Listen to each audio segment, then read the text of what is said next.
جب کوئی شخص فوت ہو جاتا ہے تو اس کے اعمال کا سلسلہ ختم ہو جاتا ہے۔ جب آپ تھے تو آپ نماز بھی پڑھتے تھے اور آپ کے نامہ اعمال میں اس کا ثواب درج ہوتا تھا۔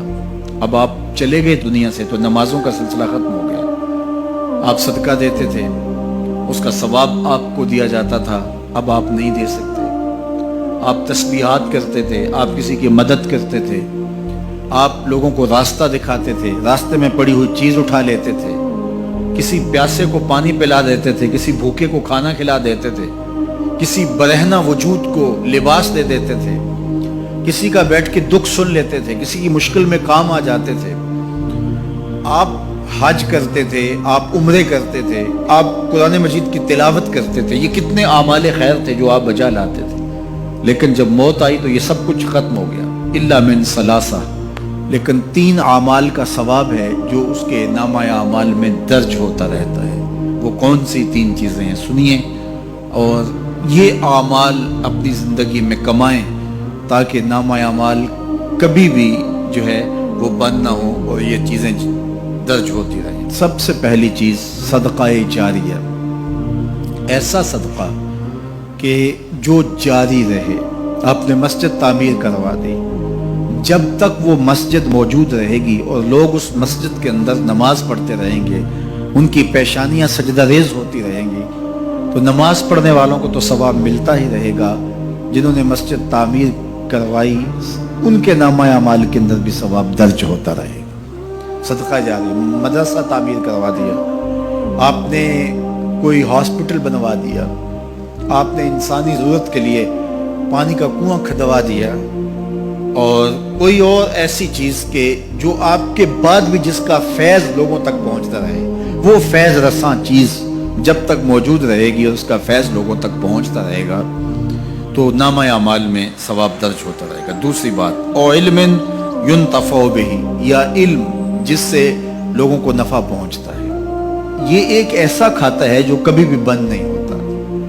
آج میں اگر حضور علیہ السلام کے فرامین آپ کے سامنے رکھ رہا ہوں اور آپ اس کو سن رہے ہیں، اور اللہ توفیق عمل بھی نصیب فرمائے، تو مجھے بتائیے، مجھے تو اس کا ثواب ہو ہی رہا ہے۔ اب جس استاد نے مجھے پڑھایا ہے اور یہ سکھایا ہے، یہ جتنے لوگ سن رہے ہیں سب کا ثواب میرے استاد کے نامہ اعمال میں درج ہو رہا ہے، اور میرے جیسے اور بھی شاگرد ان استادوں کے جو اگر یہ کام کر رہے ہیں تو ان کا ثواب بھی استاد کے کھاتے میں درج ہے۔ اب اس کا ثواب پھر ان کے استاد کے کھاتے میں درج ہے، اور پھر ہمارے استادوں کے جتنے بھی ہم سبق تھے سب کا ثواب ان استادوں کے کھاتے میں درج ہے، اور پھر ان کا ان کے کھاتے میں، اور یہ چلتے چلتے حضرت ابو ہریرہ کے کھاتے میں چلا گیا، اور پھر ان کا ثواب رسول کریم کے کھاتے میں گیا۔ اللہ اکبر۔ تو بات کر رہا تھا کہ اس طرح کھاتے بڑھتے چلے جاتے ہیں اور نامہ اعمال میں ثواب درج ہوتا چلا جاتا ہے۔ او علم ینتفع بہ، ایسا علم جو نفع دیتا ہے۔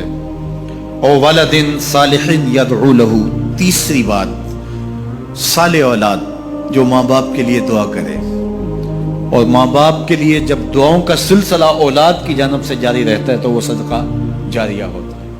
صالح اولاد ماں باپ کے لیے کبھی بھی دعا ترک نہیں کرتی۔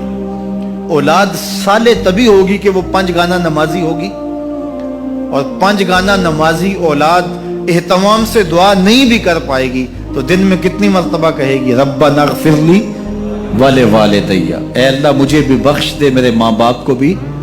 ایک شخص کے 2 بیٹے ہیں، 3 بیٹیاں ہیں، 3 بیٹے ہیں، 4 بیٹیاں ہیں، اور وہ نمازی ہیں، اور روز کہتے ہیں ربنا اغفر لی ولوالدی۔ یار کبھی تو کوئی لمحہ ایسا ہوتا ہے جب تار جڑی ہوئی ہوتی ہے، کبھی تو لمحہ ایسا ہوتا ہے جب بالکل خلوص کا رشتہ مضبوط ہوتا ہے، کبھی تو لمحہ ایسا ہوتا ہے جب رقت طاری ہوتی ہے۔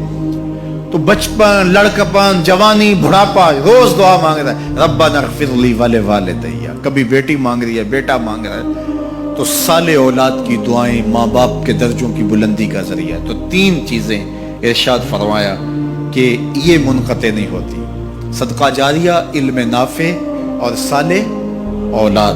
اللہ ہمیں صدقہ جاریہ کی توفیق بھی دے، اور اللہ ہمیں علم نافع سیکھنے اور علم نافع آگے منتقل کرنے کی توفیق بھی دے، اور اللہ جل شانہ ہمیں توفیق عطا کرے کہ ہم اپنی اولاد کی ایسی تربیت کریں کہ کل ہمارے لیے وہ صدقہ جاریہ بنائیں، اور ہمارے مرنے کے بعد بھی اور ہماری زندگی میں بھی ہمارے نامہ اعمال میں نیکیوں کے درج ہونے کا سبب و ذریعہ ہو، اور ہمارے لیے دعاؤں کا سلسلہ جاری رہے۔